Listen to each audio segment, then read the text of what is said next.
तो देवसी नारद जी के चरण स्पर्श किए गए, चरण छुए गए। नारद जी ने पूछा सुकंठ को, राजा कहाँ जा रहे? सुकंठ ने कहा, गुरुजी 14 वर्ष के वनवास के बाद में भगवान वापस आए हैं, मैं उनका दर्शन करने के लिए जाऊंगा, उनके चरण छूंगा, उनका आशीर्वाद लूंगा। नारद जी ने कहा, कौन कौन के चरण छुओगे? कहा भगवान के चरण छूंगा। कहा वहां गुरुजी बैठे होंगे वशिष्ठ, का उनके नहीं छूओगे? कहा उनके जरूर छूंगा। कहा मैया जी के? बिल्कुल उनके चरण छू करके मैं स्पर्श करूंगा, उनके चरण, उनका आशीर्वाद लूंगा। तो वहां पर श्री विश्वामित्र जी भी तो बैठे होंगे, क्या उनके चरण नहीं छूओगे? सुकंठ ने कहा उनके तो चरण सबसे पहले ही छूंगा। कहा क्यों? क्यों क्रोधी महात्मा है। नारद जी ने कहा सबके चरण छूना, पर विश्वामित्र जी के पांव मत छूना। नारद बोले।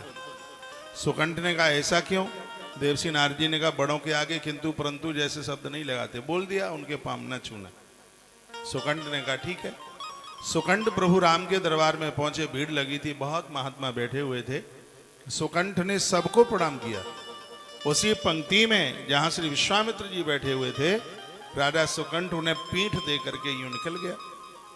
तो विश्वामित्र को तो बहुत बुरा लगा। श्री विश्वामित्र जी खड़े हो गए, कहा राघव अब हम द्वारा से तुम्हारे दरबार में नहीं आएंगे, क्योंकि इस दरबार में हमारा अपमान हुआ है। राम जी ने कहा गुरुदेव आपका अपमान? ऐसी ताकत है किसकी जो आपका अपमान करे?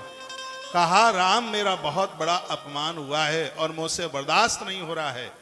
तो प्रभु श्री राम जी ने कहा कि मेरे गुरुदेव विश्वामित्र का जिस किसी ने भी अपमान किया है, वो रात्रि का सूर्य अस्त होने से पहले वह अपने प्राण छोड़ देगा, मैं उसके प्राण ले लूंगा, वो मुझसे बच नहीं पाएगा। ये मेरी प्रतिज्ञा है।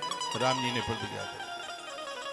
अपमान किसने किया? कहा काशी नरेश सुकंठ ने किया। ये सूचना जब मिली सुकंठ को, तो वो तो थर थर कांपने लगा। अब वो नारद जी को ढूंढने लगा कि नारद जी ने आग लगाई, मेरे गए प्राण। अब ढूंढने लगा। वैसे नारद जी बिना ढूंढे मिल जाते थे, अब ढूंढने से नहीं मिल रहे, वो बड़ा परेशान था। वो नारद जी मिल ही गए, खूब रोया, आंख में आंसू। कहा गुरुदेव आपने मुझे ऐसा बहका दिया, मैंने श्री विश्वामित्र जी को प्रणाम किया नहीं। राम जी ने प्रतिज्ञा कर डाली है, रात्रि से सूर्यास्त होने से पहले वो मेरे प्राण ले लेंगे, अब मैं क्या करूं? नारद जी ने कहा बच्चू सबको मरना है, सबको ही मरना है, तो तू भी मर जाना, क्या बात है? कहा गुरुदेव ऐसा नहीं होगा, उपाय बताइए, मेरे प्राण कैसे बच सकते हैं? देव श्री नारद जी ने कहा एक ही बस इसका उपाय है, हनुमान जी की मां अंजना के पास जाइए। यदि तुम्हें चिरंजीवी का आशीर्वाद मां अंजना ने दे दिया, तो प्रभु राम भी तुम्हारे प्राण नहीं ले सकते। माताओं के आशीर्वाद की इतनी बड़ी महिमा है। तो ये दौड़ता हुआ मां अंजना के पास जा रहा था। इधर प्रभु श्री राम जी ने कहा हनुमान बहुत दिन हो गए तो माता से मिलने को नहीं गए, हमारा आदेश है एक बार मां के दर्शन करके आओ। तो इधर से श्री हनुमान जी पहुंचे। उधर चरणों में गिर पड़ा सुकंठ। मैया ने सिर पर हाथ रखा, कहा वत्स चिरंजीवी भव, लंबी लंबी आयु जियो, हमारा आशीर्वाद है तुम्हारे लिए। तब सुकंठ ने कहा मां मौत सामने नाच रही है, तुम्हारा आशीर्वाद झूठा होने के लिए जा रहा है। शाम का सूर्यास्त होगा, उससे पहले प्रभु राम मेरे प्राण ले लेंगे। उन्होंने ऐसी प्रतिज्ञा की है। मां अंजनी की आंख में आंसू आ गए। कहा मेरे वचन की लाज कौन रखेगा? अब इतने में हनुमान जी आ गए। हनुमान जी ने मां को प्रणाम किया। मां ने हनुमान को कंठ लगाया। कहा हनुमान कैसे हो? हनुमान ने कहा मां मैं तो ठीक हूं, लेकिन मां तुमको सुस्त उदास दिखाई दे रही हो। अंजनी माता ने कहा पुत्र मैं उदास हूं। कहा हुआ क्या? पहले तो तू वचन दे, तू करने में समर्थ है, तो क्या मेरे वचन को तू निभाएगा? हनुमान जी ने कहा हे मां प्राण की आहुति डाल करके भी यदि तेरे वचन को निभाया जाएगा तो मैं निभाऊंगा, बस तू आदेश कर दे, आज्ञा कर दे। मांजनी रो पड़ी और कहने लगी पुत्र हनुमान ये सुकंठ बहुत भला है, बहुत सीधा है, काशी नरेश है, विश्वनाथ का ये परम भक्त है, राम का बहुत परम भक्त है। तो ऐसा कारण बन गया है, राम जी ने सौगंध खाई है इसके प्राण लेने के लिए, और मैंने कसम खाई है अपने हनुमान की इसके प्राण रक्षा के लिए। तो ये वचन तुमको पूरा करना होगा, तुम्हें इसकी रक्षा करनी होगी, राम का बाण इसको मार ना पाए। हे हनुमान तुम्हें ये वचन देना है, तुम्हें इस सुकंठ की रक्षा करनी होगी। हनुमान जी ने कहा, मां संजीवनी लेने के लिए गया तब भी इतना कठिन काम नहीं था जितना कि तूने कठिन काम बता दिया। ये तेरे आशीर्वाद से ही हो सकता है। चरणों में प्रणाम करके हनुमान सुकंठ को लेकर के चले और अयोध्या के अंदर प्रवेश किया। हनुमान जी ने कहा, मौत मडरा रही है, मेरी बात मान लो तो बचाव हो भी सकता है। क्या करना है? चलो सरयू के पानी में उतरते। सरयू के पानी में सुकंठ को उतारा और कहा, राम धुन शुरू कर दो, कीर्तन करो, श्री राम जय राम जय जय राम, श्री राम जय राम जय जय राम। दोनों गा रहे हैं, दोनों गा रहे हैं, श्री राम जय राम जय जय राम, श्री राम जय राम जय जय राम, बोलो श्री राम जय राम जय जय राम, श्री राम जय राम जय जय राम। राजा सुकंठ नाच नाच के कीर्तन करने लगा। हनुमान जी इतने में खिसक लिए। बजरंगबली हनुमंत लाल जी सीधे प्रभु राम के पास पहुंचे, राम जी के चरणों में प्रणाम किया। राम जी ने हनुमान को उठाया और कहा, हनुमान अपनी मैया से मिलने को नहीं गए? कहा, प्रभु माँ से ही मिल के आ रहा हूं। इतनी जल्दी कैसे आ गए? कहा, मन नहीं लगा इसलिए आ गया। भगवान आज मुझे आपसे कुछ चाहिए, क्या आप मुझे आप दे देंगे? राम जी की आंख में आंसू आ गए। प्रभु राम रो पड़े। और सुनिए, देने में आदमी कितना उदार होना चाहिए। प्रभु राम रो रो करके कहते, हनुमान जिस दिन मेरी राजगद्दी हुई थी उस दिन भी मैं इतना प्रसन्न नहीं हुआ जितना कि मैं आज प्रसन्न हुआ हूं, क्योंकि आज मेरे हनुमान ने कुछ मांगने के लिए मुंह तो खोला। मैं रोज यही सोचता रहता था, हनुमान ने मेरी इतनी सेवा की है, क्या हनुमान कभी मुझसे कुछ मांग पाएगा? आज मैं अति प्रसन्न हूं कि तुमने मांगने के लिए अपना मुंह खोला। हनुमान जो तुम मांगोगे राम से आज तुम वही पाओगे। मांग लो, क्या चाहिए? हनुमान जी की आंख में आंसू आ गए। सरकार के चरण पकड़ लिए और कहा, भगवान मुझे आज आपसे 2 वरदान चाहिए। पहले वरदान में तो मुझे यह मांगे दे दो, जो तुम्हारे नाम का कीर्तन करे तुम्हारा पुत्र हनुमान उस भगत के लिए कवच बन करके खड़ा हो जाए, उसका संग में कभी ना छोड़ूं, जो आपके नाम का उच्चारण करे, जो आपको भजे, उस स्थान को मैं छोड़ करके कभी भी ना जाऊं, उसकी रक्षा में डटा रहूं, उसका बाल बांका नहीं होने दूं। ये मुझे मांगे आप दे दीजिए। राम जी ने कहा, हनुमान वचन तो मैंने दिया, जो मेरा नाम लेगा तो उसके प्राणों की रक्षा के लिए खड़ा रहेगा कवच के रूप में, लेकिन मुझे शांति नहीं मिली। मैं संतुष्ट नहीं हुआ, क्योंकि तूने मांगा तो सही, लेकिन अपने लिए तो तूने कुछ मांगा ही नहीं। हनुमान साधु हैं, संत हैं, साधुओं के रखवारे हैं। वो जो महापुरुषों की जिंदगी जीते हैं, वो कभी अपने लिए तो मांगते ही नहीं, क्योंकि परमार्थ के कार्य साधुन धरा शरीर, उनका तो जीवन ही परमार्थ के लिए होता है। उनकी अपनी कोई ऐसी मांग नहीं होती, उनका जीवन, उनकी जिंदगी ही दूसरों के लिए होती है। हनुमान संतुष्टि नहीं मिली, दूसरे वरदान में कुछ अपने लिए मांग लेना तो मुझे खुशी होगी। हनुमान जी ने दूसरे वरदान में क्या मांगा? हनुमान जी कहते हैं कि भगवान पहला वरदान आपने दिया, सुनिए, दूसरे वरदान में मुझे आपसे जो चाहत है, आपसे जो मांग है, वो ये है कि भगवान जो तुम्हारे नाम का उच्चारण करे उसके प्राण आपका बाण भी न ले पाए, ये मांगे दे दो।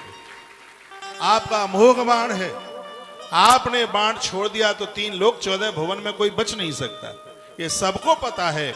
लेकिन भगवान आपसे मांग मेरी इतनी सी है, जो आपके नाम का उच्चारण कर रहा हो, हनुमान जी कहते हैं, जो आपके नाम का उच्चारण कर रहा हो, आपके नाम का कीर्तन कर रहा हो, आपका बाण भी उसके प्राण ना ले पाए तो और तो कौन प्राण उसके ले लेगा? ये मांगे दे दीजिएगा। राम जी तो अपना वचन ही भूल गए कि मैंने विश्वामित्र को क्या बोला है। उन्होंने कहा, बेटा ये भी वरदान, ये भी वचन मैंने दिया। बस प्रभु के चरणों में प्रणाम करते हुए हनुमान जी वहां से चले, सीधे सरयू के जल में उतर गए और कहा, बच्चों काम बन गया। और तो तालियां बजा बजा करके भगवान का कीर्तन कर बोल दिया, श्री राम जय राम जय जय राम, श्री राम जय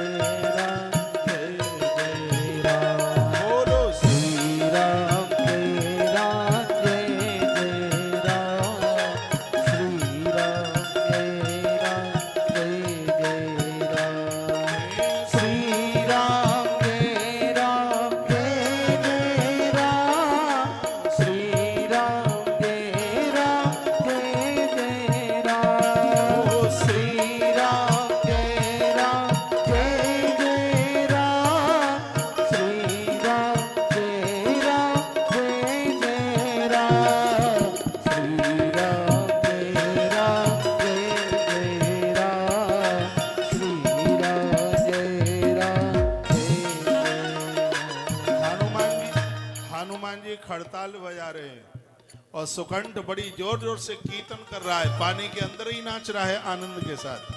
इधर संध्या का सूर्य अस्तांचल की तरफ जाने वाला था, अभी डूबा नहीं था पर तैयारी थी। श्री विश्वामित्र जी ने कहा कि राम तुम अपना वचन भूल गए, तुमने कहा था कि मैं सुकंठ के प्राण ले लूंगा जिसने तुम्हारा अपमान किया है, लेकिन अभी तक तो तुमने प्राण लिए नहीं।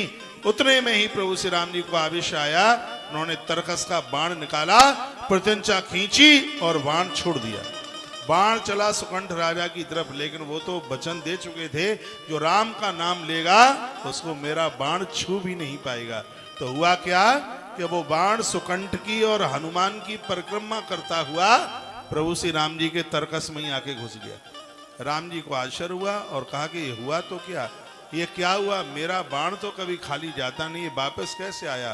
प्रभु श्री राम जी ने दूसरा इधर बाण निकाला, इधर हनुमान जी ने कहा कि वरदान बिल्कुल सही है, अभी तक प्रभु राम का नाम लेते रहे, इसमें माता जी का और जोड़ दो, सीता राम सीता राम सीता राम बोलो सीता राम बोलो सीता राम बोलो सीता राम सीता राम बोलो सीता राम सीता राम बोलो सीता राम सीता राम बोलो सीता राम सीता राम बोलो सीता राम सीता राम बोलो सीता राम सीता राम बोलो सीता राम सीता राम बोलो सीता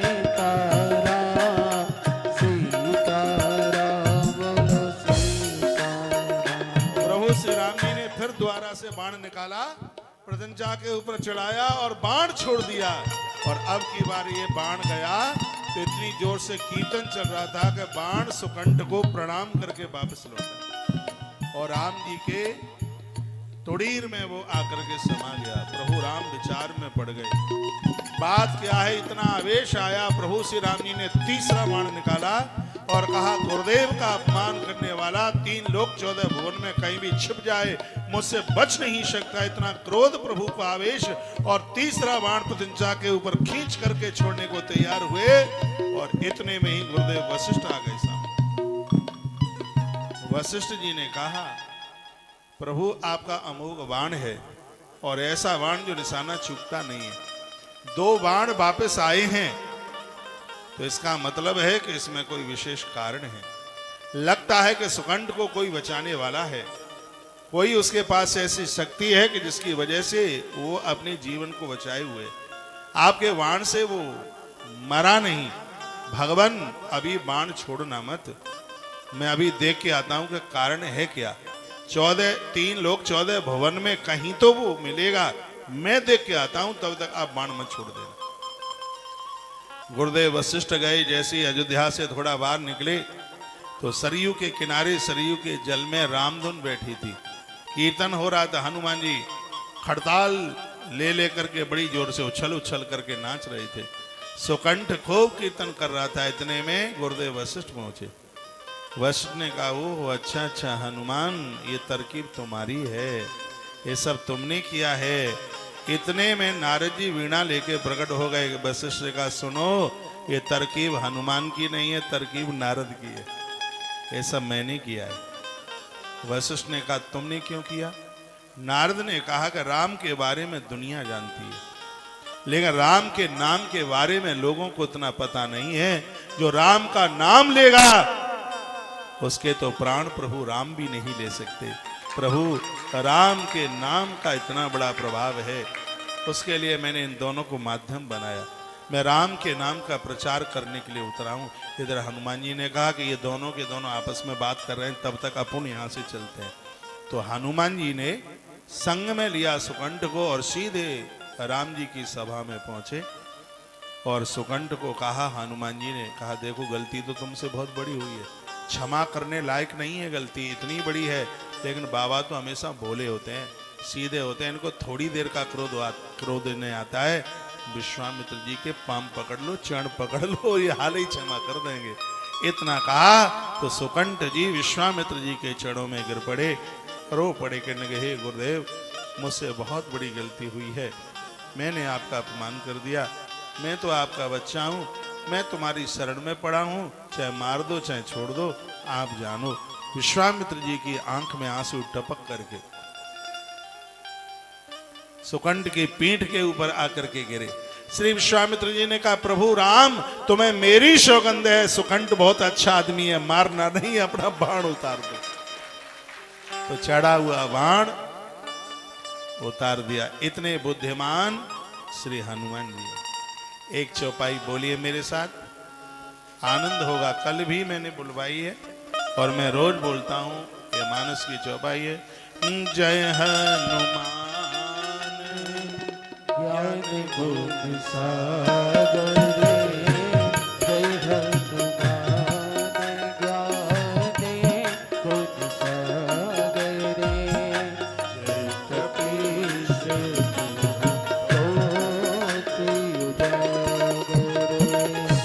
जय हनुमान ज्ञान गुण सागर जय हनुमान ज्ञानी गुण सागर जय कपीस तिहु के उजागर जय हनुमान ज्ञानी गुण सागर जय कपीस तिहु के उजागर।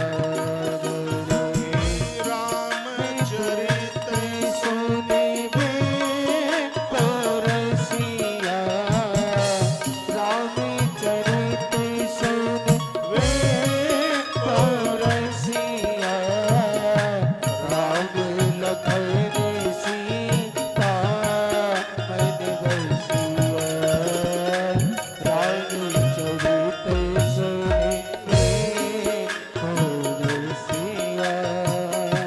राम लखन सीता मन बसिया। जय हनुमान गोसाई जय जय जय हनुमान गोसाई कृपा करो गुरु तेरी दाई जय जय जय हनुमान गोसाई कृपा करो गुरु तेरी दाई जय जय जय हनुमान गोसाई कृपा करो गुरु तेरी दाई। यदि किसी बेटी की कुंडली में मंगलिक दोष है, मंगलिक दोष बड़ा खतरनाक होता है। ज्योतिष शास्त्र ऐसा कहता है कि जिस बेटी की कुंडली में मंगलिक है उसके लिए तुम घर भर देख रहे हो, यदि लड़का बिना मंगलिक है तो भले ही वो इंद्र की गद्दी पर क्यों ना बैठा हो, उसके साथ संबंध ना करना। मंगलिक दोष कोख को भरने नहीं देता, संतान का जन्म नहीं होने देता, पति पत्नी में बनने नहीं देता। ये इसकी ये दिक्कतें हैं, परेशानी है, इसलिए उसकी पूजा पाठ होती है। बताते हैं कि साबुत मूंग के द्वारा, साबुत मूंग एक हनुमान चालीसा का पाठ करो, एक रख दो यूं, फिर पाठ करो, फिर यूं रख दो, फिर पाठ करो, फिर एक रख दो। ऐसे यदि 108 हनुमान चालीसा के पास पाठ हो गए हैं तो उस साबुत मूंग को उसका आटा बनाइए और फिर उसको बेजर के आटे में मिला करके उसकी रोटी बनाइए, उसको चोपड़िए, उसके ऊपर गुड़ और चना रखिए, फिर उसको बंदर को खिलाइए। इससे मंगलिक दोष शांत होता है, समाप्त तो नहीं होता लेकिन शांत होता है। हनुमान जी के हनुमान चालीसा में इतना बड़ा प्रभाव है। हनुमान चालीसा 40 दिन में लिखा गया। भगवान महादेव का जो श्राप लगा हुआ है, जिसको कीलक कहते हैं, किला हुआ है, श्राप लगा है, ये सापो ये ग्रंथों को श्राप दे दिया भगवान महादेव ने। एक ऐसा हनुमान चालीसा है जिसके ऊपर श्राप का आज भी कोई प्रभाव नहीं है। बाबा तुलसी ने बहुत ग्रंथ लिखे हैं। रामचरितमानस से भी पहले बाबा तुलसी ने हनुमान चालीसा लिखा। गोस्वामी तुलसीदास जी महाराज का सबसे पहला ग्रंथ है हनुमान चालीसा, और सबसे लास्ट का जो ग्रंथ है उसका नाम है कवितावली। सबके लास्ट में उन्होंने कवितावली लिखी है, और सबसे पहले उन्होंने हनुमान चालीसा लिखा। अब ये जेल में हनुमान चालीसा कैसे लिखा गया? बात उस समय की थी जिस समय अपने गुरुदेव से राम कथा हनुमान जी गोस्वामी तुलसीदास जी अपने गुरुजी से राम कथा सुन रहे थे। इनके गुरुदेव का नाम है नरहरिदास। ये यूपी में एक जगह है, एटा के पास है। वहाँ के लोग यदि यहाँ बैठे होंगे तो उनको पता होगा।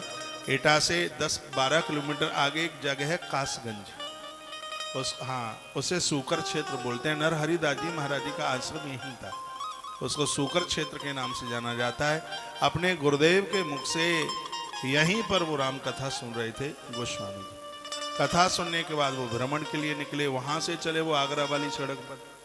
तो रास्ते में क्या हुआ कि किसी गांव से वो निकलते हुए जा रहे थे, तो उस गांव में एक जवान मौत हो गई। एक 32 साल का एक युवक की उसकी मृत्यु हो गई।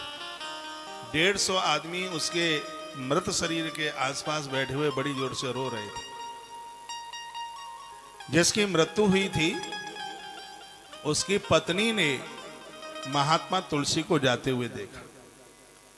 वह दौड़ करके और चरणों में आकर के गिर पड़ी और बहुत उसने रुदन किया। गोस्वामी तुलसीदास जी के मुंह से निकल गया शब्द, अखंड सौभाग्यवती भव।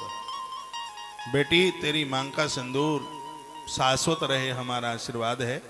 तो निकलते हुए जा रहे थे तो लोगों ने कहा, महात्मा तुम्हारा तो दिया गया आशीर्वाद है वो तो झुठला गया, उसका तो आदमी मरा पड़ा है। बाबा तुलसी पास आए और कहा कि तुम लोग थोड़ी देर के लिए मेरे साथ कीर्तन कीजिए। 150 लोगों से कीर्तन कराया। श्री राम जय जय राम हनुमान जी का फेवरेट कीर्तन है। बताते हैं 45 मिनट कीर्तन चला।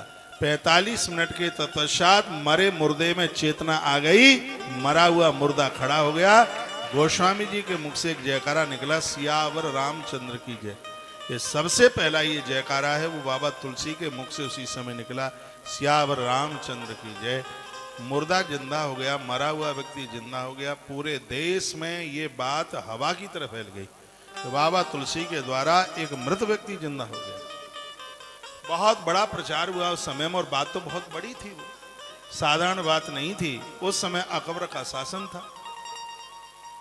अकबर के दरबार में रहने वाले किसी व्यक्ति ने सूचना अकबर को दी।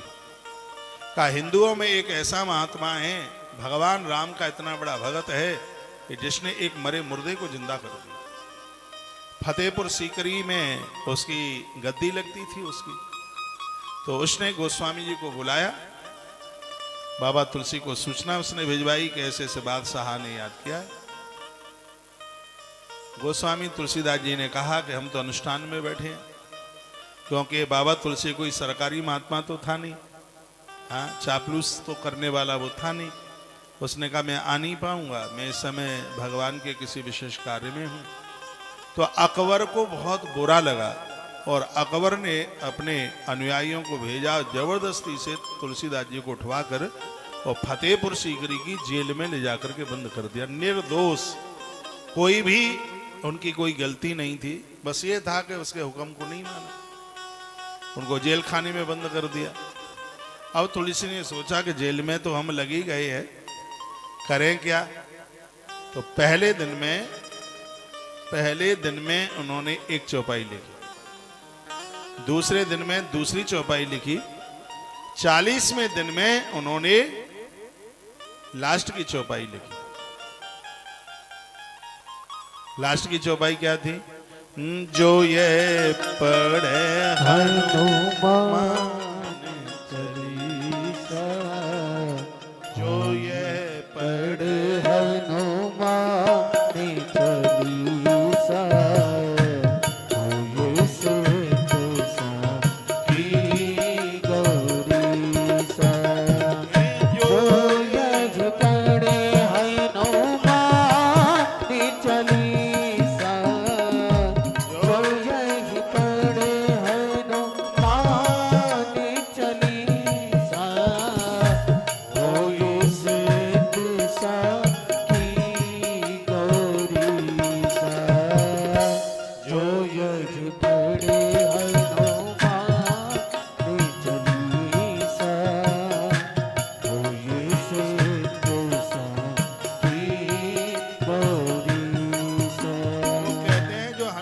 चालीसा को पढ़ेगा, इसके साक्षी भगवान महादेव हैं, उसका भजन सिद्ध हो जाएगा, उसकी आराधना को भगवान स्वीकार कर लेगा।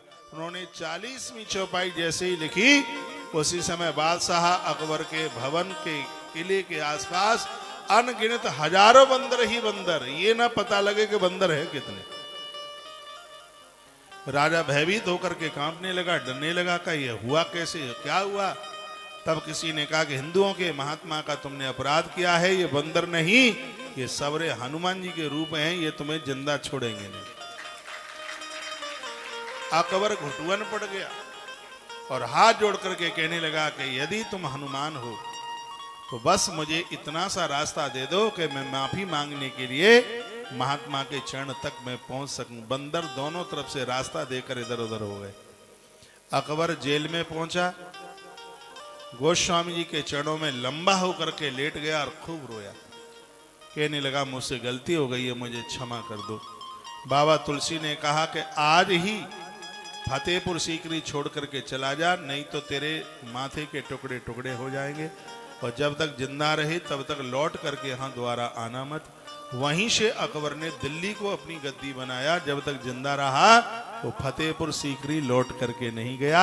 हनुमान चालीसा की रचना यूपी के फतेहपुर सीकरी, भरतपुर रोड पे पड़ता है स्थान। आगरा से आप भरतपुर के लिए जाएंगे तो यह शहर रास्ते में पड़ता है, फतेहपुर सीकरी। और वहां के जेल खाने में हनुमान चालीसा लिखा गया है, जो 40 चौपाइयां हनुमान चालीसा की नित्योच्चारण करते हैं। चमेली के तेल की जोत जलाकर हनुमान चालीसा का पाठ किया जाए, कितना भी बड़ा सरकारी के झूठे मुकदमे लगे हुए हैं, लोग उससे मुक्त हो जाएंगे। जेल से बाहर करने के लिए तो लिखा ही गया था हनुमान चालीसा, बड़ा अद्भुत है। कष्टों से मुक्ति के लिए तो लिखा ही गया था हनुमान चालीसा। जो बहुत ज्यादा दिक्कत, बहुत ज्यादा कष्ट में हैं, तो हनुमान चालीसा का पाठ, संध्या के समय में सुंदरकांड का पाठ और भोर के समय में हनुमान चालीसा का पाठ बड़ा प्रभावी है, बहुत ही ज्यादा। यूं तो चाहे जब कीजिए, लेकिन संध्या काल में ऐसा बताते हैं कि सुंदरकांड का पाठ घृत का दिया जलाकर बड़ा प्रभावी है। हनुमान चालीसा का पाठ चमेली के तेल की जोत जला करके कीजिए, एक अनुष्ठान के रूप में कीजिए, आनंद हो जाएगा। ज्यादा नहीं, 11 हनुमान चालीसा का पाठ 11 दिन कर लीजिए, सगरे काम बिगड़े हुए बिल्कुल बन जाएंगे। इतना बड़ा प्रभाव हनुमान चालीसा का है। हनुमान जी बड़े प्रसन्न होते हैं। कल भी मैंने निवेदन किया था, अकौए के पत्ते की माला पहनाकर हनुमान जी को चमेली के तेल की जोत जलाकर यदि उनको हनुमान चालीसा सुनाया जाए, किसी ने जादू टोना टोटका उल्टा पुल्टा कर दिया है, सबसे मुक्ति मिल जाती है। हनुमान जी की पूजा तांत्रिक रूप में नहीं, उसको सात्विक रूप में कीजिए। तुलसी की माला पहनकर, रुद्राक्ष धारण करके, सात्विक होकर हनुमान जी की पूजा करने वाले लोग लहसुन प्याज तक का परहेज करते हैं। लाल वस्त्र पहन करके, धुले हुए वस्त्र पहन करके और उनका पाठ किया जाए, उनका बंधन पूजन किया जाए, तो बजरंगी को प्रसन्न होने में बिल्कुल देर नहीं लगती। हनुमान जी की बड़ी से बड़ी पूजा 27 दिन में सिद्ध हो जाती है। और वर्तमान समय में इस कलिकाल में तो एक वरदान है हनुमंत लाल, जो सतवार पाठ कर कोई छूटे हैं बंद महासुगोई। 100 पाठ हनुमान जी के सत्यता के साथ पवित्र मुख से कर लिए जाए तो संसार के संपूर्ण भवबंधनों से व्यक्ति अलग हो जाता है। ऐसे बजरंगी, ऐसे श्री हनुमंत लाल जी महाराज, प्रभु श्री राम जी का कोई भी काम उनके बिना चलता